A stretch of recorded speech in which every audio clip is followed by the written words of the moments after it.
Hi everyone, Scrappy Kathy here with opening day of this week's organization project, and I'm focusing here on stencils. And this will be a very short video because I'm going to kind of show you this hanger. I'm committed to continuing to use it. It's great for the smaller stencils to go on that upper row. It's great for the larger ones to go here, and the really large ones, the 12 by 12 ones, can go in here, but I have to get a bunch of junk out of here so that it's only stencils. And I need to organize the stencils in some way so that a mixed media stencil like this one isn't here with the alphabet stencil. And then I'm going to show you my drawer of shame.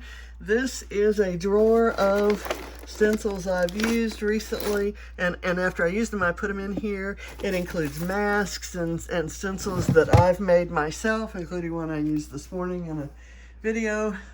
I've got a limited number of these hangers, and I have found that having a clear stencil like this with white cardstock doesn't really show up. There are some that will, so I'm going to take them all apart. My process is going to be take all of these down off the hanger, lay them out on the table, kind of begin to categorize them, find a way to label and have like a label or an index or something kind of sticking up here so that I can say, okay, all of the mixed media stuff kind of goes here. Either that, or I may divide them by maker. Like this is a Diane Reevely Dilutions, and this one is Stencil Girl.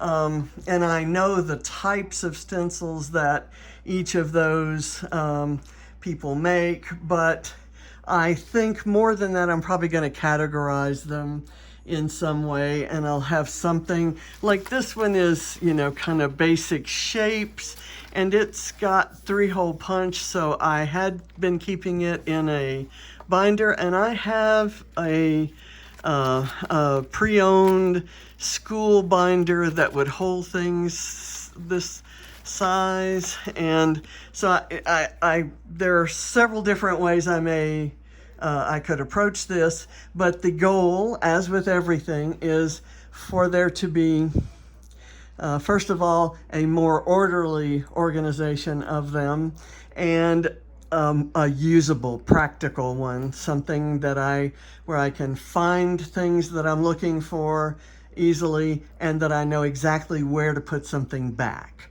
So that's going to be my challenge. And I will also tell you that next week, next Monday, when I normally would be starting a new unit on Tuesday, I'm having cataract surgery. Many of you probably have noticed that I don't see so well. If it's gotten bad enough that I can't drive or shouldn't drive, I can drive in areas where I understand the context, a familiar area. Like I can get from here to Hobby Lobby, for example, to get new albums, which I need to do today.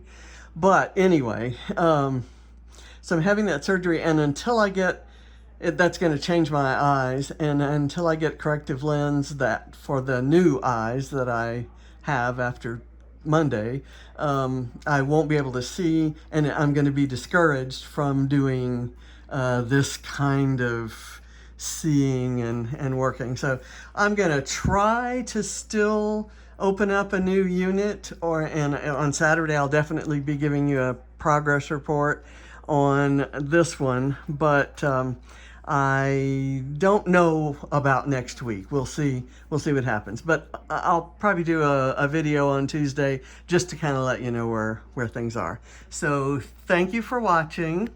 I'll see you Saturday with